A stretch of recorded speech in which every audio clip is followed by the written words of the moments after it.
Hello, everybody. I'm Mr. Wildcat, and welcome back to another one of Mr. Wildcat's editorials. Today, we will be discussing the state of the Pac 12, where it is right now, where do we see it going, and what needs to be done to assure future success. But of course, in order to understand the situation that's going on right now, we kind of need to take a step back and discuss a brief background, not only of the members of the Pac right now, but also how the conference came to be, so we can get a better understanding of the current situation. Okay, so starting off in the Pacific Northwest, there's you can tell there's 12 schools right now in the Pac-12. That's where it gets the 12 from. You have Washington State University, that's in Pullman. It's a small town on the far east side of the state of Washington, near not far from the Idaho state border. You also have the University of Washington, which is in the heart of downtown Seattle, Washington. You hop down the I-5 into the state of Oregon, and you have two schools in Oregon that are both residing along small towns along that interstate. First is University of Oregon, which is in Eugene, followed by Oregon State University in Corvallis or Corvallis. Okay. Then we go down to California. There's four schools down there, two of which are in the Bay Area. So the Bay Area is defined as San Francisco, Oakland, and San Jose. And we have two schools in that area. The first is the University of California, which in the athletic field you'll hear the name Cal, or the California Golden Bears. Okay, this is located at the University of California Berkeley campus in Berkeley. Berkeley is on the Oakland side. Okay, you have San Francisco on the western and the northwestern side. Then you go over the bridge, and you have Oakland, and then just to the north of Oakland is Berkeley. All right, and then we also have Stanford University. It's one of two private schools in the conference. This one is located in a small town called Palo Alto, which is on the far south side of the Bay Area, down by San Jose. Okay. Then we go down to Los Angeles, where we have two schools down there. The first is USC, or the University of Southern California. They play their home games. Their campus is in Los Angeles, and they also play their football games at the Los Angeles Memorial Coliseum. USC is, as of today, the Coliseum is in full ownership of the University of Southern California, which they have like a 100-year lease with. Okay, their crosstown rivals is UCLA, which is the University of Southern California, Los Angeles. Oh, University of California, Los Angeles. Okay, UCLA, University of California, Los Angeles. Okay, but we use UCLA for short in order to avoid all that rage. Okay, UCLA, they wind up playing all of their home football games in the Los Angeles Memorial Coliseum with USC. Uh, they shared the Coliseum with USC. There was no ownership of one individual school for the longest time. So they basically wound up playing their games there from 1928 until 1981. And then in 1982, when the Raiders of the National Football League, they relocated from Oakland to Los Angeles for a 13 season stay at the Coliseum, UCLA bolted out and moved over to the Rose Bowl in Pasadena, which is about 10 miles northeast of downtown Los Angeles. Okay. Then we go eastbound into the state of Arizona. We have two schools there. Arizona State University, which is in Tempe, just to the east of downtown Phoenix. And then about 2 hours southeast is the University of Arizona in Tucson. Yay! And then we head up north in the state of Utah, with the University of Utah Utes, which is located in Salt Lake City. One interesting fact about University of Utah is that in 2002, Salt Lake City, they hosted the Winter Olympics. When the Winter Olympics were over with, the Olympic Committee wound up donating a huge chunk of their facilities over to the University of Utah, okay, which they want to put in many to good use. For example, the stadium that was used for the opening and closing ceremonies became the new football stadium for the University of Utah. In their Olympic Village that was used for the Winter Games were transformed into dormitories for the university's student body. They tore down all the old residence halls and moved the students into the Olympic Village. Pretty cool, huh? Okay.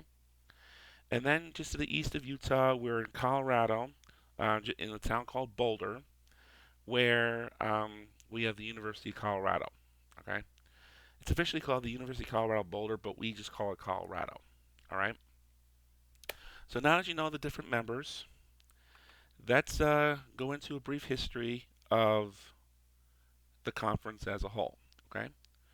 So let's take a look. So the Pac-12, the early days of the Pac-12 began back on December 2nd, 1915, when it was known as the Pacific Coast Conference, PCC for short. All right. It was founded on December of 1915 at a meeting at the Imperial Hotel in Portland, Oregon.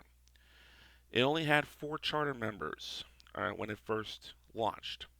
You have the University of California, which is today known as Cal Berkeley, followed by the University of Washington, University of Oregon, and Oregon Agricultural College, which today is known as Oregon State University.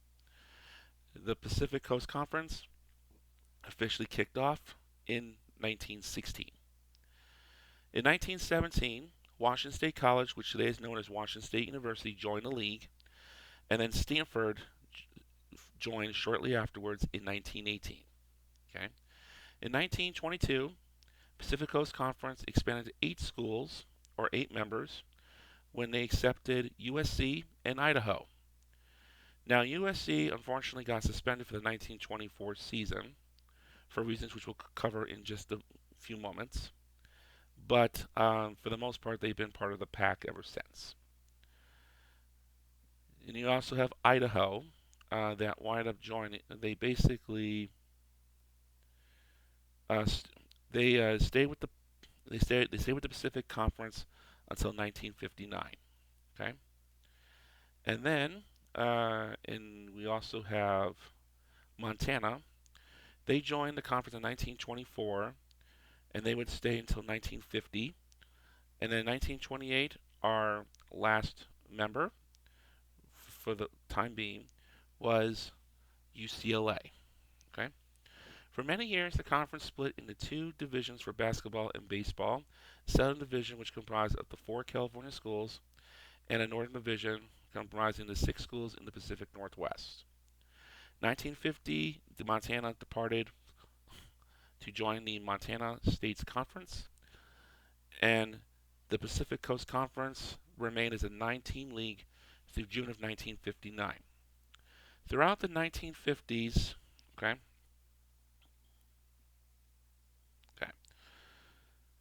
throughout the 1950s, the conference was racked by by a huge scandal. Okay, charges were made in 1951 and confirmed that the University of Oregon football coach had violated the conference code for financial aid and athletic subsidies. After Jim Aiken was compelled to resign, Oregon urged the Pacific Coast Conference to look at similar abuses by UCLA football coach Red Sanders. The conference spent 5 years attempting to reform itself. However, the scandal became public in 1956. When the scandal first broke out in January 1956, several discontented players staged a mutiny against their football coach John Scherberg. After the coach was fired, the PCC followed up on charges of a slush fund. They also found evidence of prohibited activities of the Greater Washington Advertising Fund run by Roscoe C. Dorothy Torrance, and it may impose sanctions. In March, allegations of prohibited payments made by two booster clubs associated with UCLA, the Bruin Bench, and a young men's club of Westwood were published in Los Angeles newspapers.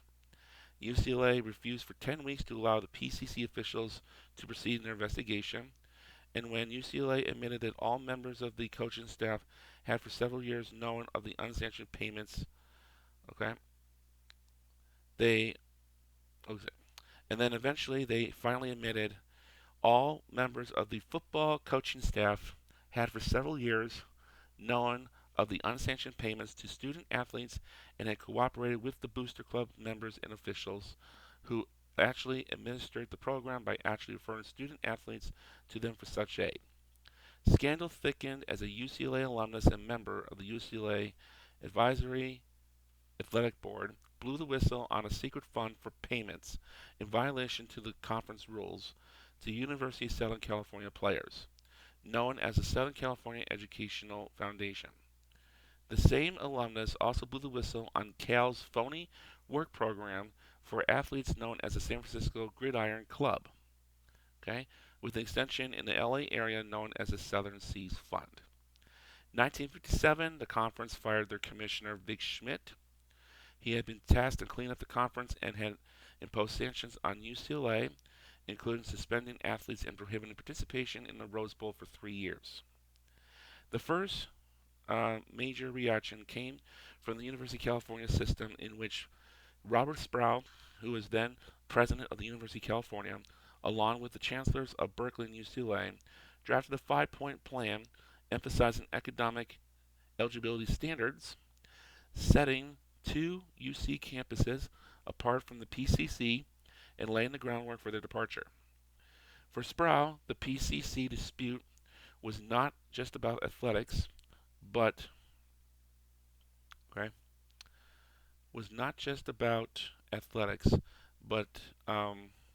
at stake was the ideal of a unified University of California that enjoyed statewide support.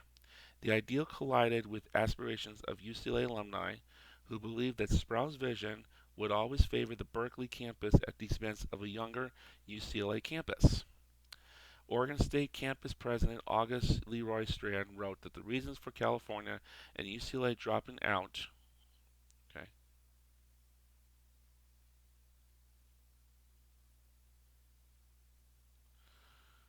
okay, where was that? Okay. The reasons for California and UCLA dropping out are as different as night and day.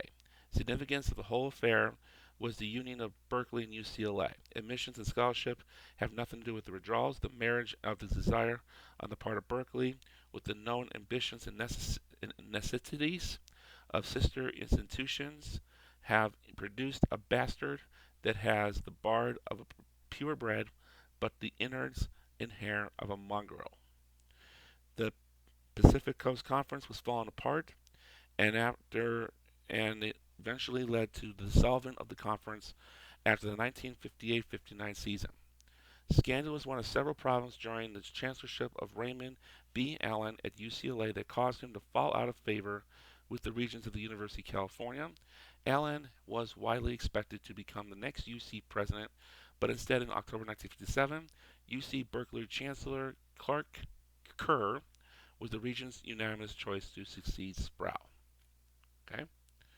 Now, one thing I forgot to mention is that, okay, you probably you heard me say that the USC had been suspended from the conference. Now, basically, this was back in 1924. Rivalries between the Pacific Coast conferences, they wind up growing beyond athletics with animosities around educational, financial, and state rivalries. It got to the point where California and the Northwest schools basically started to hate each other. A regent of the University of California named Edwin Pauley disliked the member universities in the Pacific Northwest enough to advocate that the California institutions leave the Pacific Coast Conference and form a California Conference of their own. Now, apparently, the conference also had a very strict um, guideline in regards to its standards. And because of these strict standards, they wound up suspending USC from the conference in 1924. They also performed a critical self-study in 1932 and the voluminous 2 million-word report compiled by Edward Atherton in 1939. Okay, so basically, following the submission of the report, Atherton was promptly hired as commissioner in 1940 and served until his death just 4 years later. Okay, Victor Schmitz took over, in which he was in charge until the collapse of the conference in 1959. Okay, after the scandal had broken up, 5 of the 9 members, Cal, Washington, UCLA, USC, and Stanford, they wound up forming the Athletic Association of Western Universities, which is abbreviated AAWU, for the 1959 season. While the AAWU did not negotiate an agreement with the Pasadena Tournament of Roses Association to have a standard contractual invitation to the Rose Bowl game until the following year, the Tournament of Roses did choose to invite the AAWU's inaugural regular season champion to the first post PCC Rose Bowl game. Okay, and I believe that was the 1960 Rose Bowl. For those of you wondering who that was, it was the Washington Huskies who wound up slaughtering the Wisconsin Badgers with a score of 44-8. Okay. After initially being blocked from admission, 3 of the 4 remaining schools would eventually join the AAWU. Washington State would join in 1962. Oregon and Oregon State would join in 1964. Other members were not required to play. Okay, members they were not required to play other members. Tensions were very high between UCLA and Stanford, as Stanford had voted for UCLA's expulsion from the Pacific Coast Conference. Okay, Idaho was the only one that did not from the original Pacific Coast Conference that did not join the newly formed Association of Western Universities. They were not involved in the scandals, and they but had become non-competitive in the Pacific Coast Conference. Unlike Washington State, Oregon, and Oregon State, Idaho did not pursue admission and competed as an independent until becoming a charter member of the Big Sky Conference in 1963. That's the conference that Northern Arizona University is part of today. Okay? Idaho retains no strong connections to its Pacific Coast Conference past other than a continuing rivalry with Washington State. The 2 land grant campuses are just 8 miles apart in the Palos region. Okay? The Association of Western Universities eventually straightened its bonds and added members. And by 1968, they wound up renaming itself the Pacific 8 Conference, or Pac-8, okay, in order to correspond with the 8 members of its conference. By 1971, most Pac-8 schools played round-robin conference football schedules, and the 2 Oregon schools were again playing USC and UCLA on a regular basis. Okay?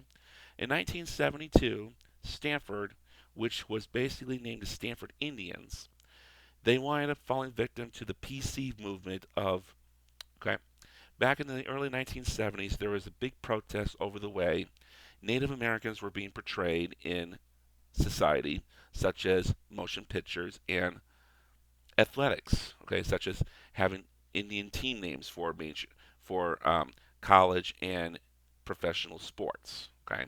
The Cleveland Indians for Major League Baseball, the Washington Redskins for the National Football League, Atlanta Braves, again for Major League Baseball, Kansas City Chiefs of the National Football League, Chicago Blackhawks of the National Hockey League. Stanford, they were called the Stanford Indians. Okay. However, they wound up falling victim to a demand to change their name, and they wind up renaming themselves the Stanford Cardinal after the 1972 season. Okay. 1978, the Pac-8 wound up expanding to 10 schools with the addition of the Arizona Wildcats and the Arizona State Sun Devils, which were members of the Western Athletic Conference.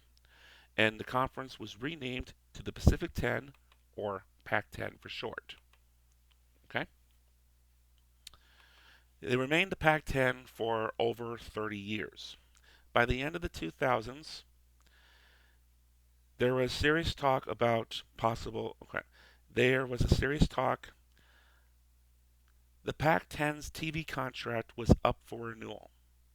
They were not happy with what they had, and they wanted to go into negotiations with a TV contract that would make the other powerhouse conferences envious.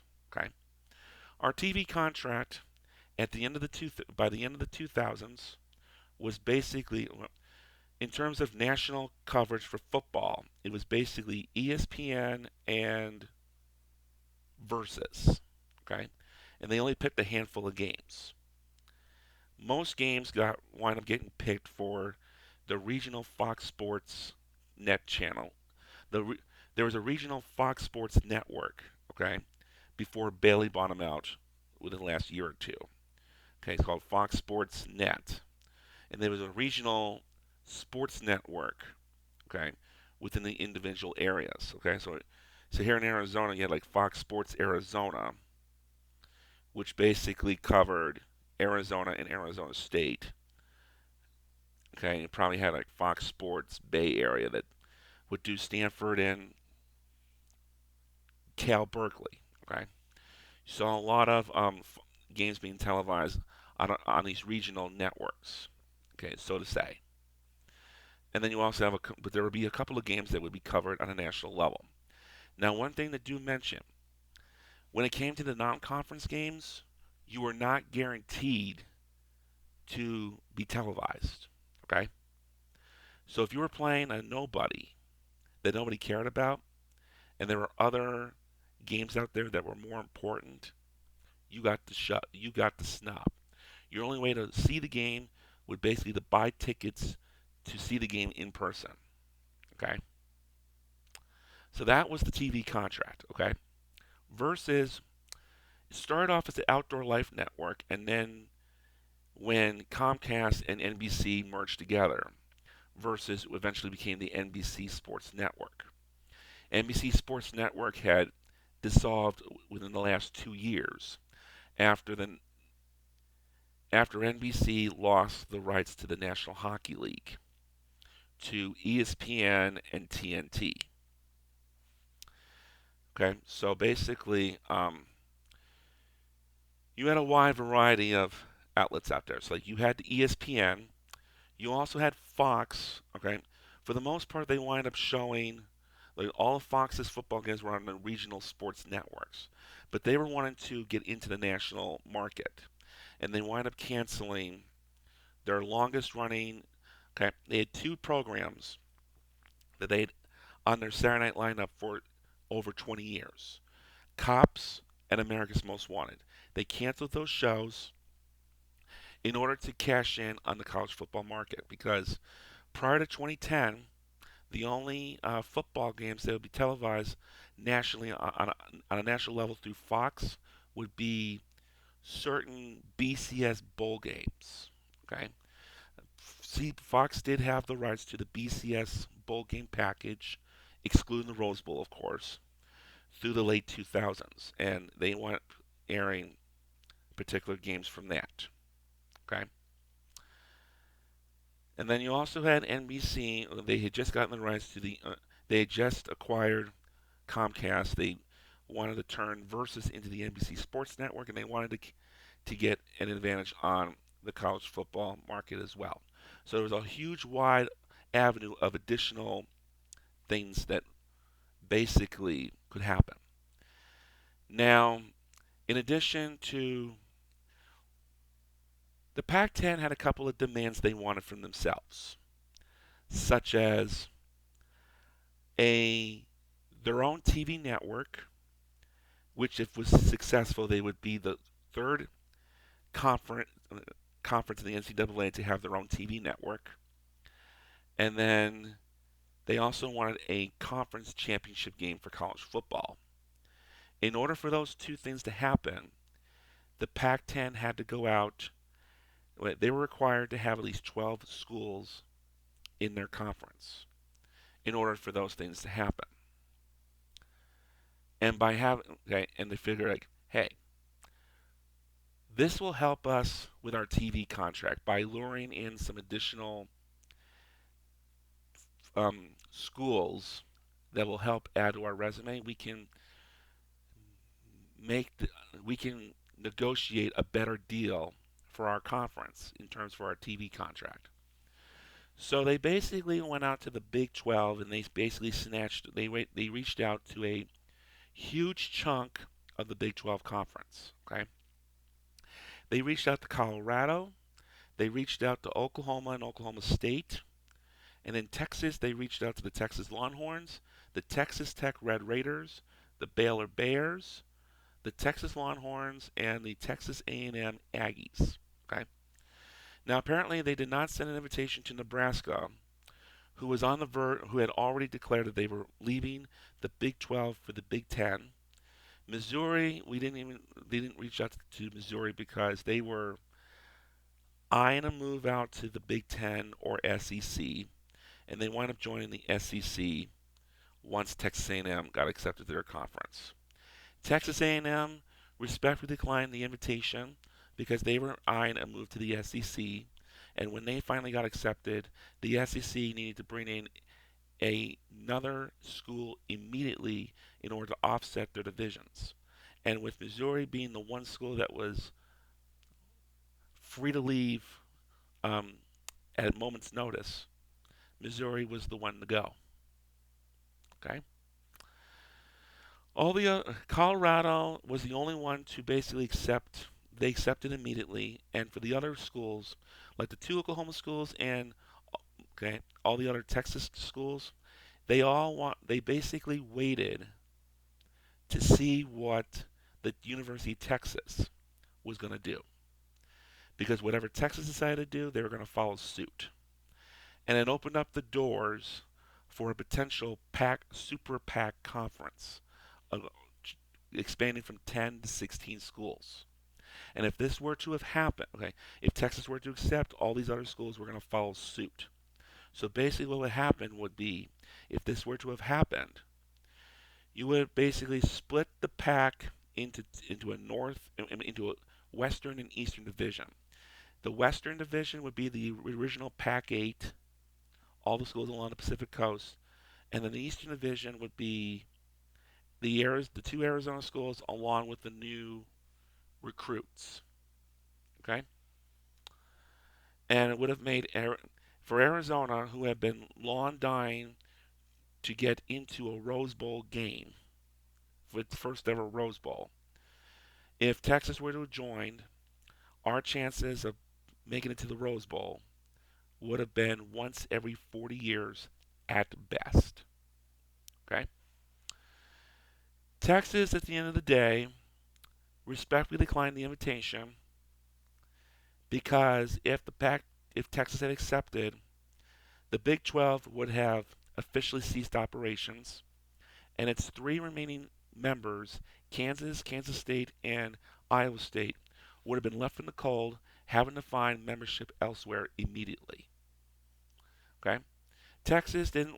They felt guilty. They did not want to be held responsible for the death of a conference. So they basically decided to stay put.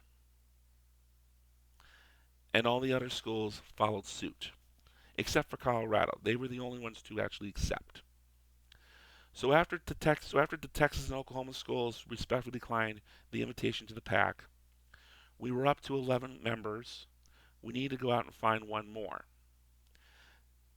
The next card they pulled up out of their sleeves was the University of Utah, which had been a long-term member of the Mountain West Conference. Okay, and it's either the Mountain West, yeah, the Mountain West Conference. Okay, and Utah had they pretty much had launched huge upset. They were a huge surprise. Okay, they were highly ranked. They had played BCS bowl games throughout the 2000s. They were a hot commodity going into negotiations with the Pac-10's expansion. So of course Utah accepted the transfer. Now, basically, when Colorado initially agreed to join the Pac, they wouldn't be able to join the Pac until 2012. Utah, when they accepted, they would join the Pac they were able to get into the Pac as early as 2011. Okay, when Utah had negotiated a move in 20 for when the University of Utah had signed on to join in 2011, Colorado wound up making a deal with the Big 12 to get out of their conference a year earlier. And in 2011, the Pac-10 officially became the Pac-12.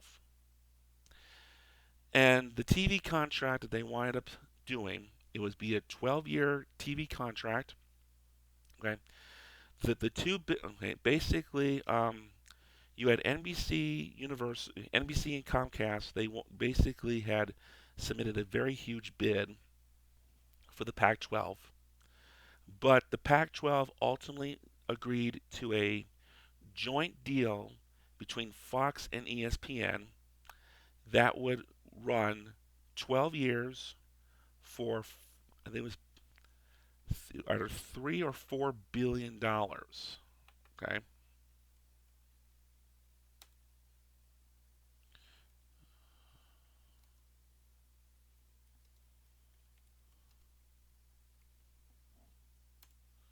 Okay.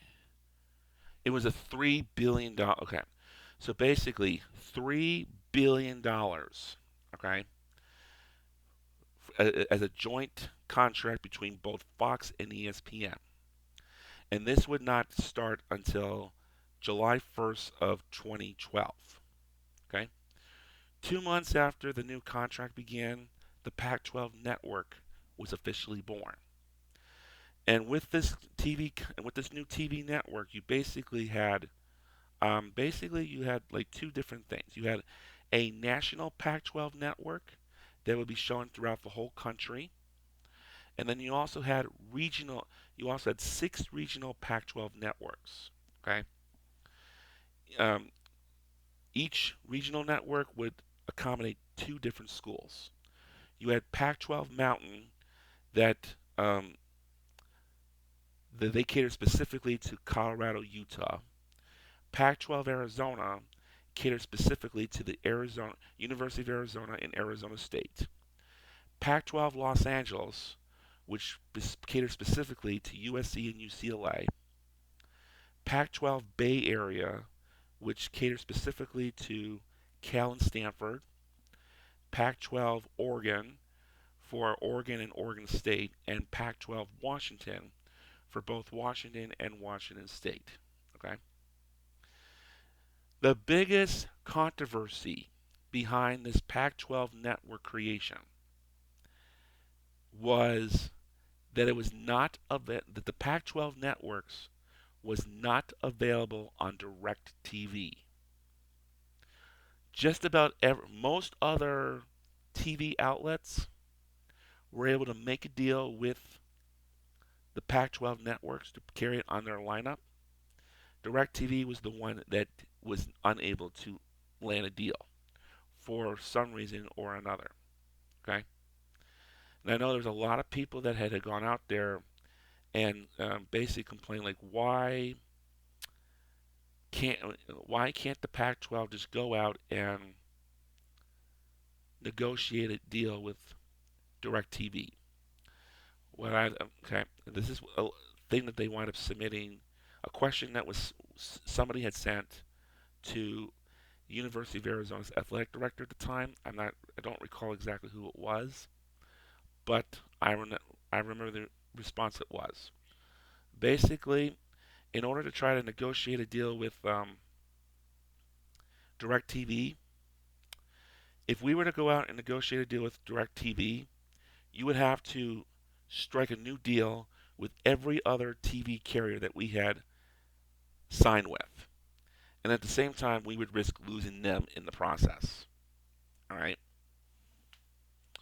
So that's why, okay, that was the biggest controversy behind this new Pac-12 network, is that the one carrier that was not able or willing to carry it for one reason or another, DirecTV. And I'm pretty sure a lot of people who had DirecTV, they basically can't, they bailed out and signed with another TV carrier. Now, DirecTV is that's a pretty insane carrier to begin with, because when you sign with them, you are stuck into a 2-year lease, and there's no way out of it. And if you try to get out of it prematurely, you're going to pay a heavy fine. Okay? You're pretty much locked into it, and there's nothing you can do to get out of it for the most part. Okay? So that's how. So that TV contract that I just discussed, that had begun to place in 2012, it is set to expire in the summer of 2024, by this time next year. Okay?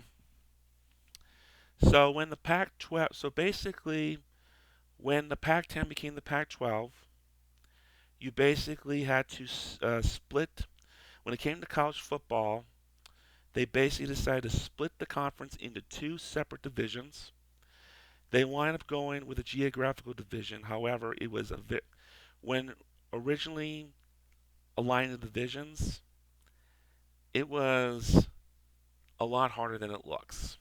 All right, particularly the California schools. Okay, we have been okay. USC, UCLA, Cal, and Stanford. They basically stood their firm and saying, we've played each other every single year for the last several decades, and we don't want to have to go in. We don't want to have to go into the possibility of not being able to play any of our in-state rivals for a year or two. Okay, we don't want to go. We don't want to go 2 years without playing one of our in-state rivals. Okay, it doesn't make sense. So they wind up striking a deal. We wind up going with a conditional geographical alignment with a north and south. Okay, North Division would basically be the two Washington schools, the two Oregon schools, and the two Bay Area schools. South Division would be the two LA schools, the two Arizona schools, and the two mountain schools. Okay, now here's where it gets tricky. For the California schools, okay, let's take USC and UCLA for example. Um, you would basically play your LA rival, your two Arizona schools, the two mountain schools, plus your two rivals from the Bay Area every single year. Home field would change out every other year. Okay, would rotate on a yearly basis. Okay, and then you would basically play one school from Oregon and one school from Washington. Whichever school, whichever Oregon school UCLA did not play, got assigned to USC. Same with the Washington schools. Okay, and their opponents would change every 2 years. Okay, you would basically play you would play those set opponents for 2 years straight. Then you would have a new set of opponents the following 2 years. Continue doing so until the contract is up for. You continue doing so, okay, until further notice. Okay. Now, if you're a school like Arizona, you play your state rival ASU, Colorado and Utah, USC and UCLA. You play them every year. When it came to you would play one of the two Bay Area schools, Cal or Stanford. Whichever one you did not play, ASU um, would receive. And then you played three of the other four schools from Washington and Oregon. Okay, and of course your opponents would change. You would play those fixed set of opponents every 2 years for 2 years, with the home field rotating each year.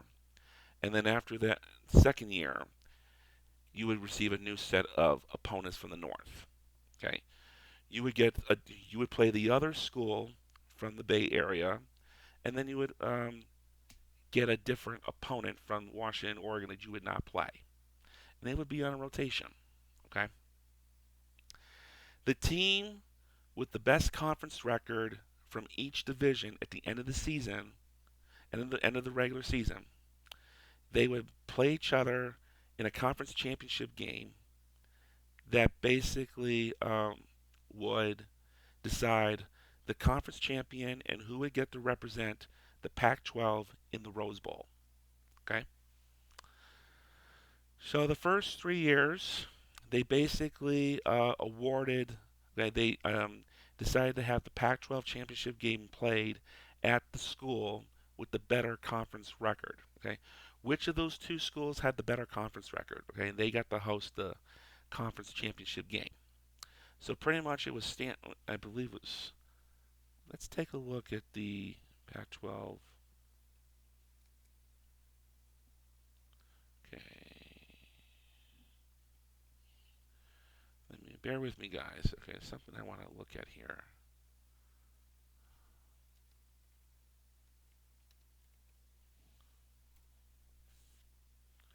So let's see. List of football champions. So let's take a look here. Because I want to. Okay, 20. Let's keep going.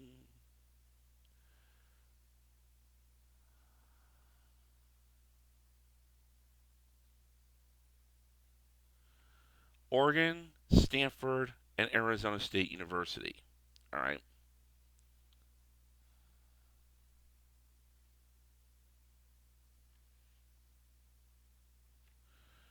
I believe that's okay.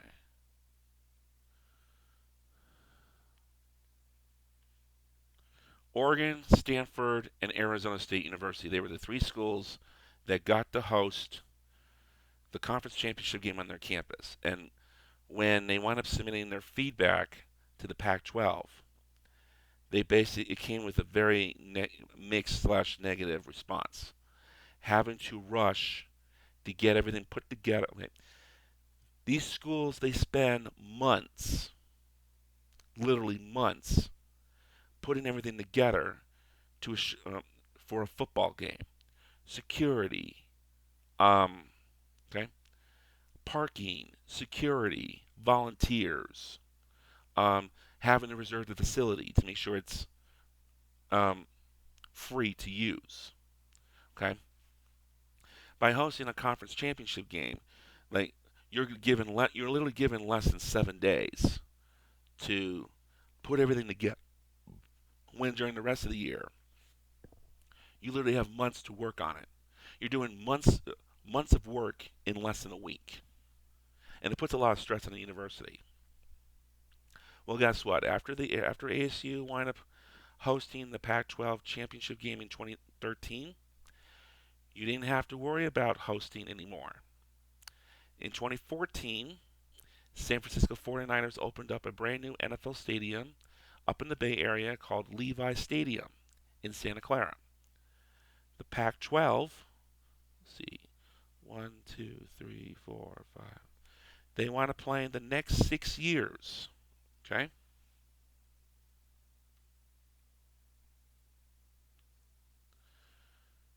Pac-12 want to play in the next 6 conference championship games at Levi Stadium in Santa Clara, California.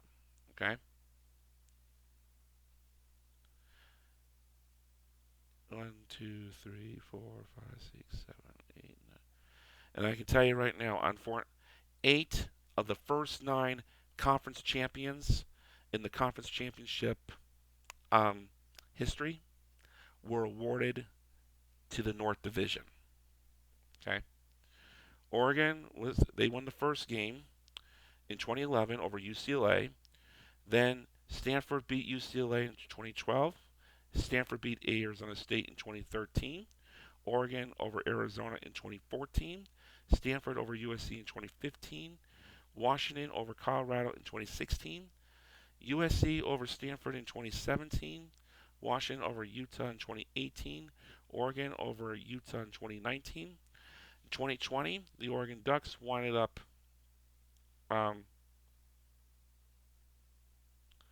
they winded up beating USC in a conference championship game. Now, 2020 season was completely fucked up because of COVID. Levi Stadium was off limits, so they wound up having to play the conference championship game to a zero audience at the Los. They wind up having to play. They wind up having to play the conference championship game at the Los Angeles Memorial Coliseum between Oregon and USC. Now USC, they had the better performance. Okay, because of COVID-19 issues with the Washington program, Oregon was made the divisional champions of the Pac-12 North. Which and because USC had the better record during that time frame, they got to host the conference championship game to a empty audience. Okay. In 2021, the Oakland Raiders wound up relocating to relocating to Las Vegas, where they became the Las Vegas Raiders. And their new stadium, Allegiant Stadium in Paradise, Nevada, officially opened for business. And when they officially opened for business, when the Pac-12 opened for, when Allegiant Stadium opened for business, the Pac-12 decided to relocate its conference championship game to Allegiant Stadium in Vegas, which would have made it the ultimate neutral site.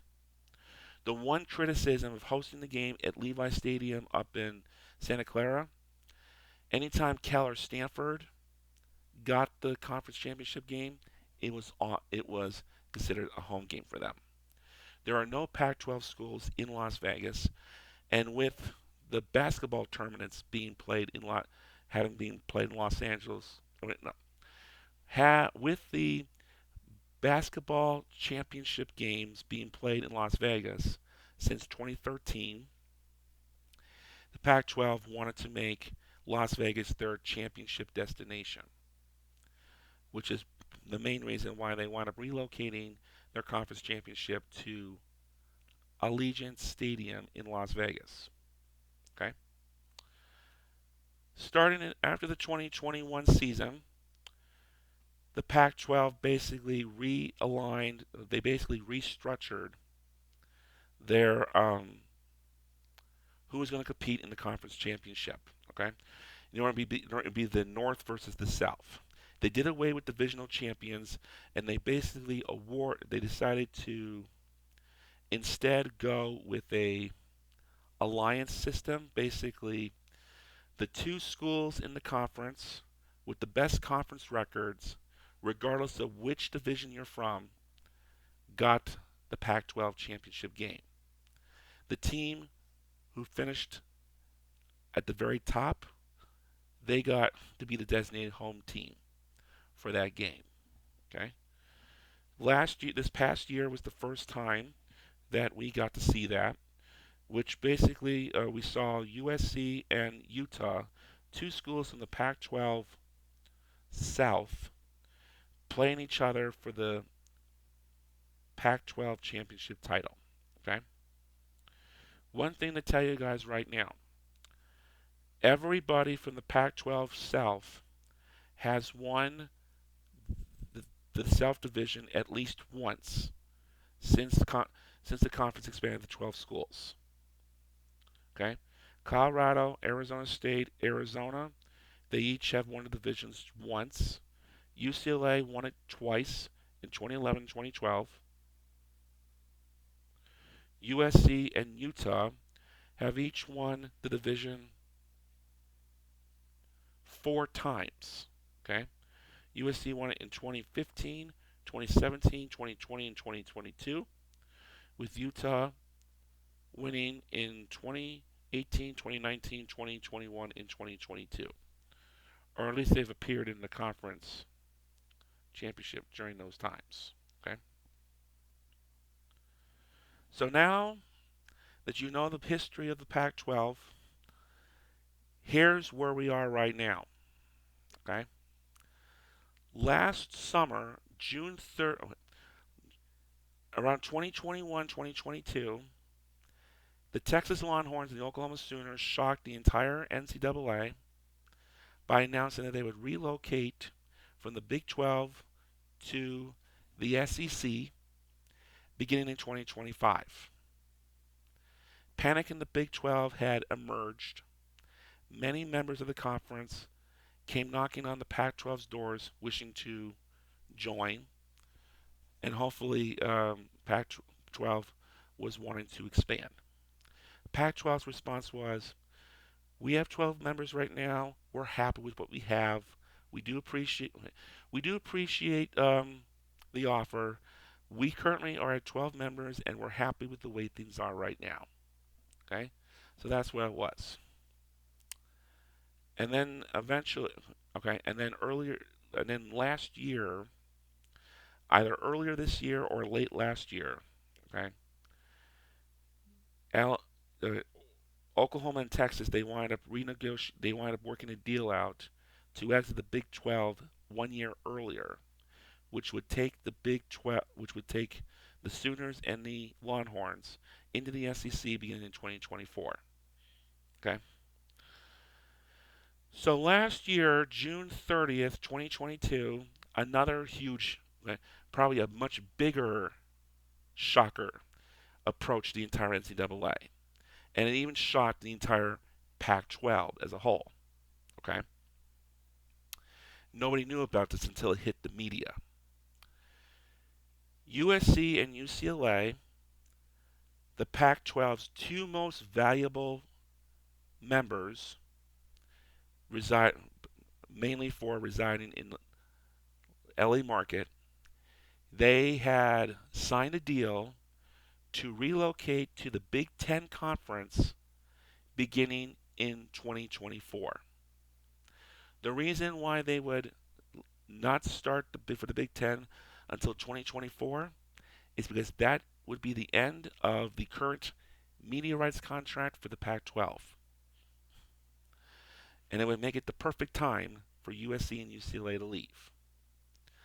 Now, huge controversy behind this because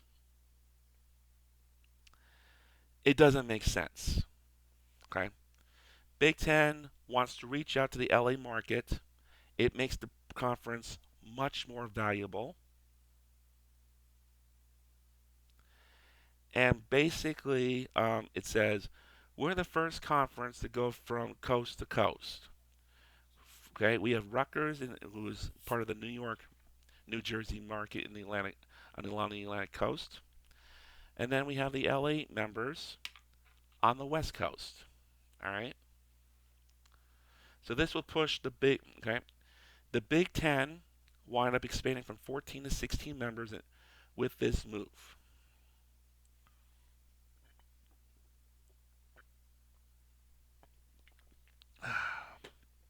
Okay. And deep inside, I have a feeling that a huge reason why the Big Ten made this move, aside from the fact that it would make its conference more valuable, is trying to stay competitive with the SEC. SEC is going to be expanding, is going to be a 16 school member, is going to be a 16 school conference beginning in 2024 with the addition of Texas and Oklahoma. And then you also have Texas and Texas A&M. They're going to be part of the same conference once again and being forced to play each other once again for the first time in 13 years. Okay? Excuse me.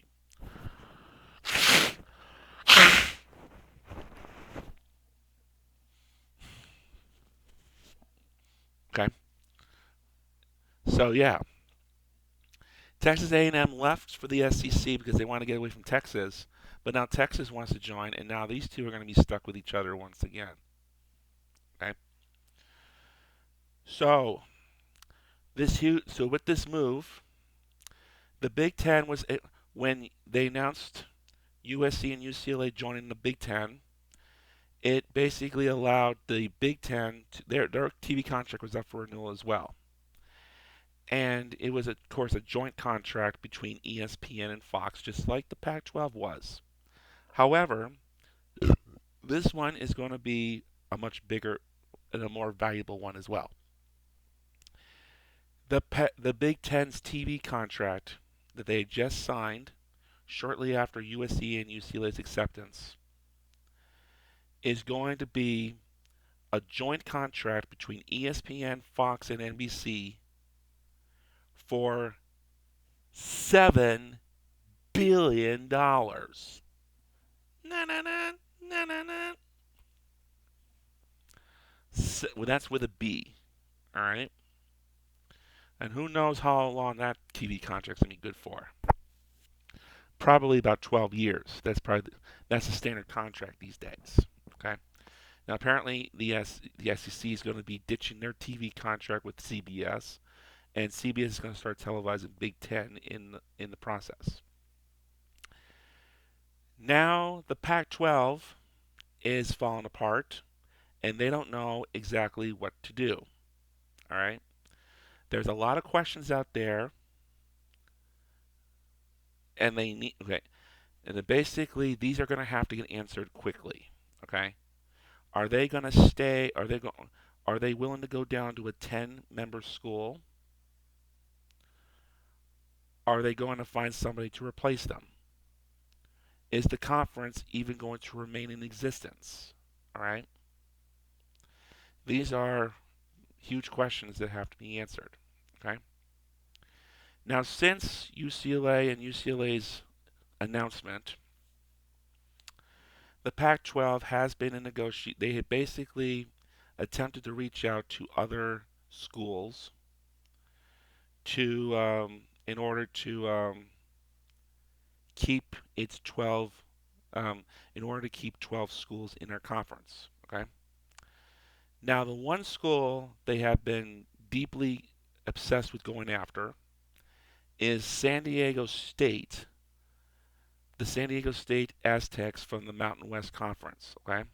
And the reason behind going after San Diego State is that it would, okay, when UCLA and USC leave, their presence in the Southern California market goes away.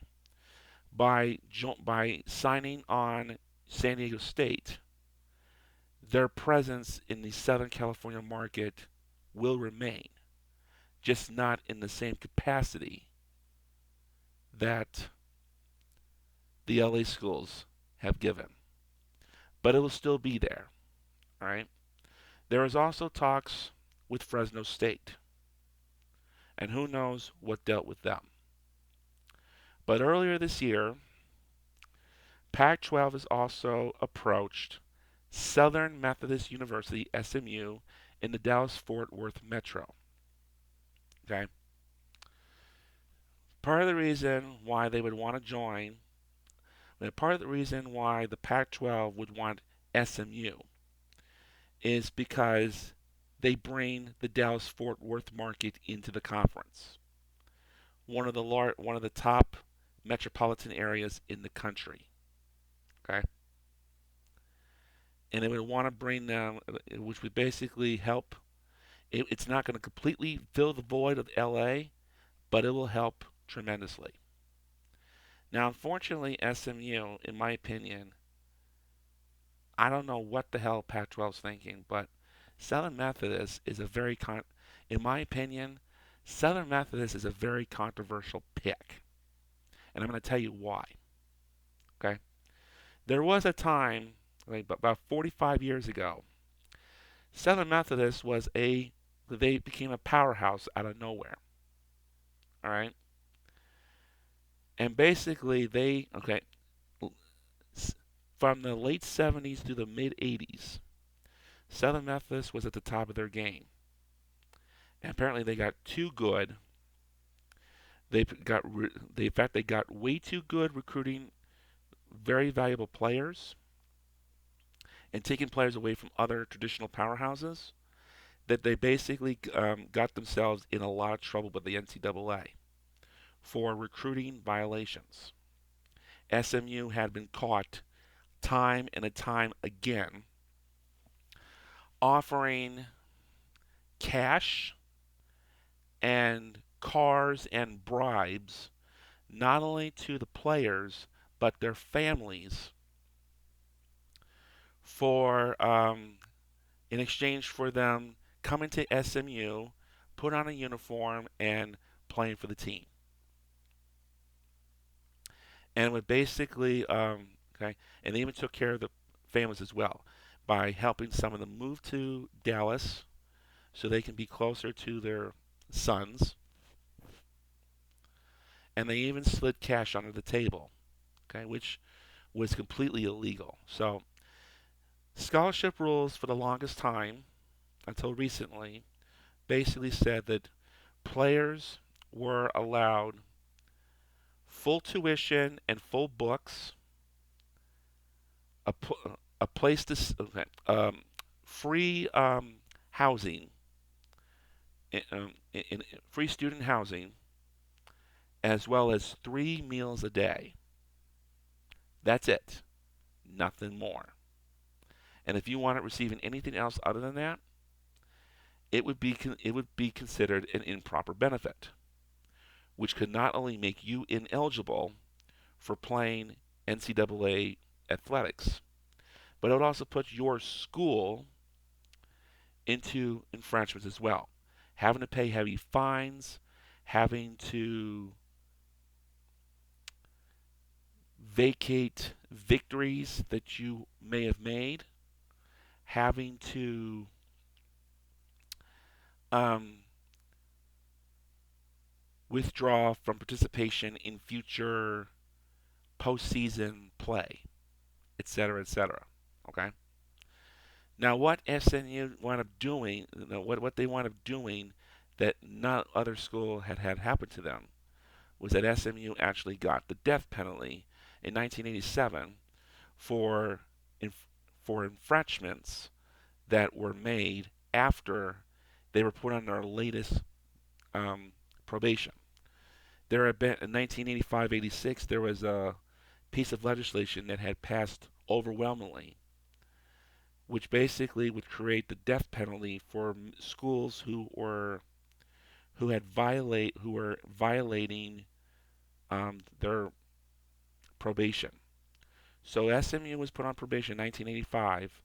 They had to make it through the end of 1987 without any other squealing in order to survive the death penalty. And of course, they winded up instead of stopping the cash payments, they winded up giving. Um, they wound up phasing it out. They were still doing it because, and their defense was, we have to still do it to those that we had promised to. Otherwise, we risk them going to the NCAA, squealing on us and putting us in a lot more trouble than we already are in. And of course, they wind up, one of the players was David Stanley, and they wind up shutting the doors on him when he was so close to graduation, and they wouldn't allow him to graduate. And basically he fought back by not only going to the local media but also the NCAA about what SMU had done for him in terms of giving him improper benefits and cash. And that was basically the nail in the coffin. SMU got the death penalty.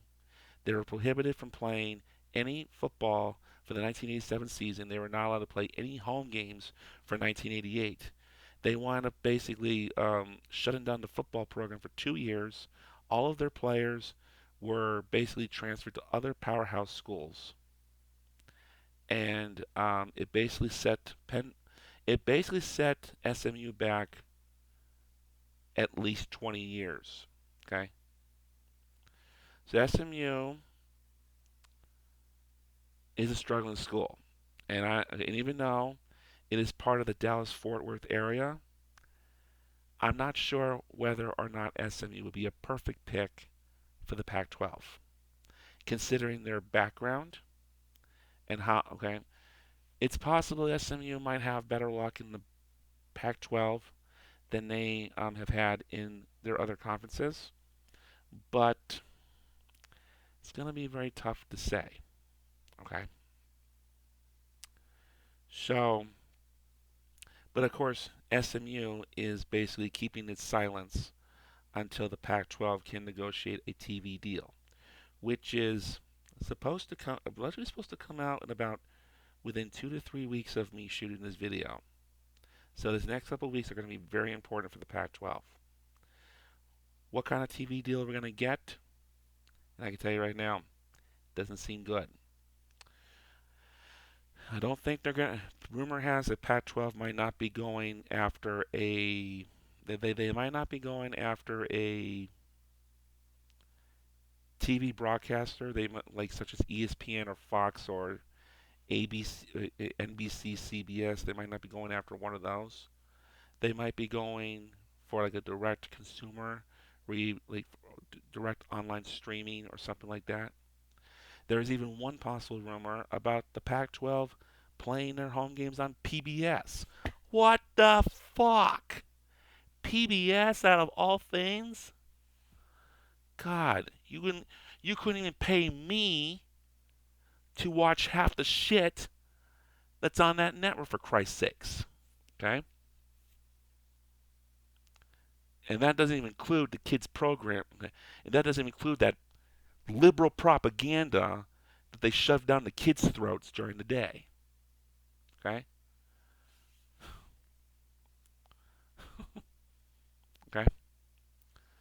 PBS, CW, like, what the hell are you doing, Pac-12? Okay? And and I know that recently, San Diego State, they're in a nutshell of their own. They were anticipating a move to the Pac-12, accepting the Pac-12's invitation. They even went as far as sending letters out to the Mountain West administration as well as its other members in the conference saying, we intend to resign our membership in the summer of 2024 for the Pac-12. But then just the other day, the Pac-12, San Diego State said, "Oh, we changed our mind. We're going to stay where we are." And of course, the Mountain West doesn't have any part of it. They said, I thought um, you're full of shit. You said you were going to leave. We want that $35 million payoff fee. Let's go. Don't get Jewish with us."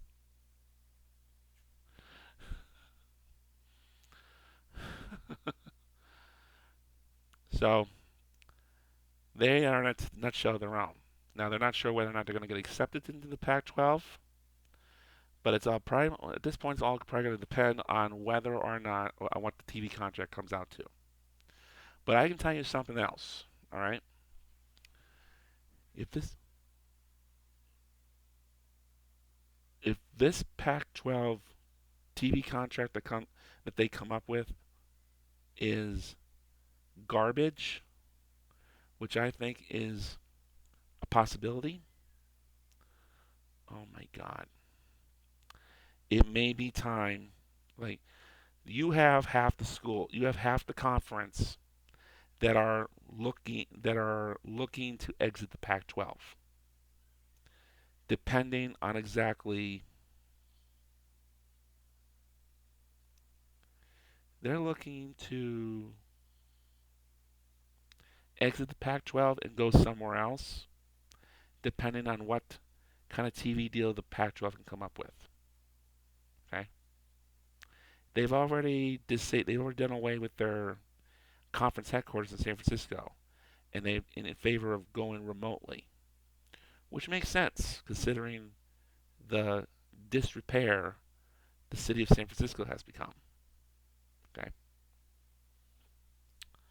so you have Oregon, Washington, and Stanford that are eyeing a move to the Big Ten, depending on what Notre Dame plans on doing. There's a possibility that Notre Dame might join the Big Ten. If the Big Ten, they are hinting on a possible expansion from 16 to 20 schools, and this is on top of USC and UCLA, which are yet to join the conference. And if this were to happen, like if they Notre Dame might be the first to go, and if that happens, don't don't be surprised to see Stanford, Oregon, and Washington follow suit for them. Meanwhile, you have Arizona, Colorado, and Utah that are all eyeing possible relocation to the Big 12. Okay, or at least there has been reported negotiations about possible relocation. Now, I'm going to say another thing right here. Aaron, Arizona Board of Regents, they're a bunch of fucking assholes, okay? Because they are so insistent on keeping Arizona and Arizona State together, okay? They're they want to keep the rivalries going between the two, and they're afraid that if the two of them were to separate, their that longtime territorial cup rival for football will go away. Just like Texas and Texas A&M, they separated. Just like that rivalry for Texas and Texas A&M. What I'm going to tell you right now, Arizona Board of Regents, you do not necessarily. Okay, I understand you want to you want to keep this rivalry going on, but you do not have to be part of the same conference in order to keep the same rivalry going with each other. There are several rivalries out there in college football that happen on a yearly basis that do not involve schools from the same conference. And allow me to give you some good examples. Iowa versus Iowa State. Iowa's part of the Big Ten. Iowa State's part of the Big 12. Florida versus Florida State. Florida part of the SEC. Florida State part of the ACC. Okay. Clemson versus South Carolina. Clemson part of the ACC.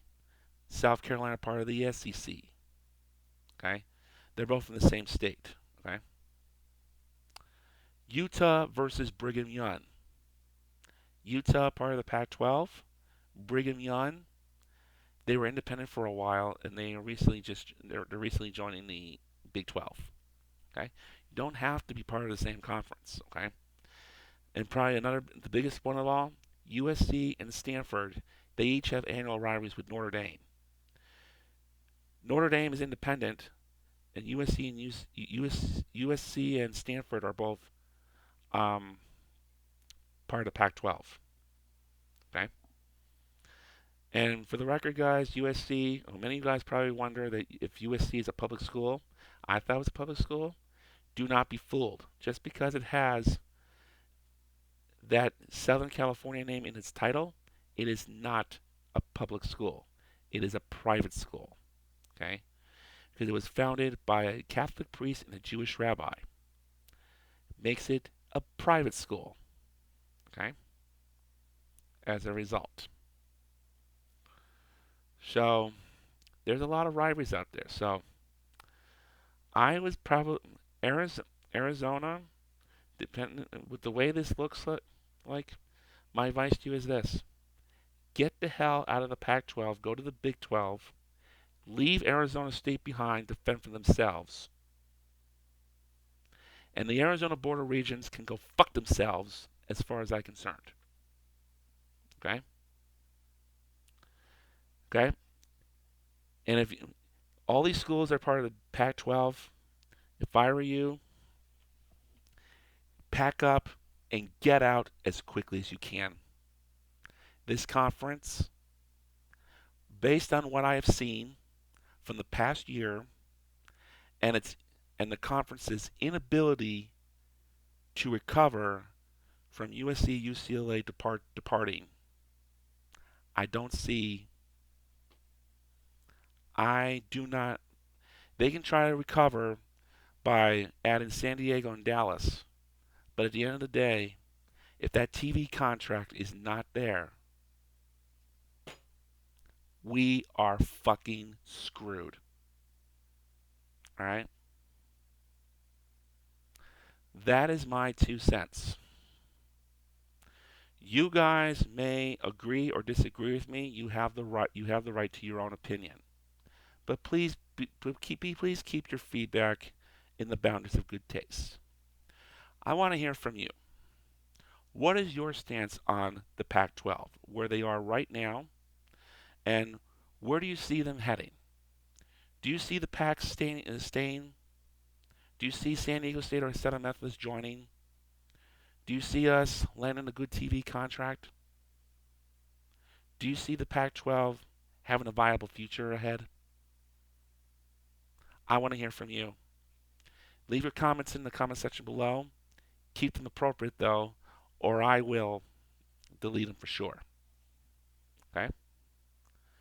Till the next time we meet, Mr. Wildcat, remind each and every one of you to be good, be careful, and behave.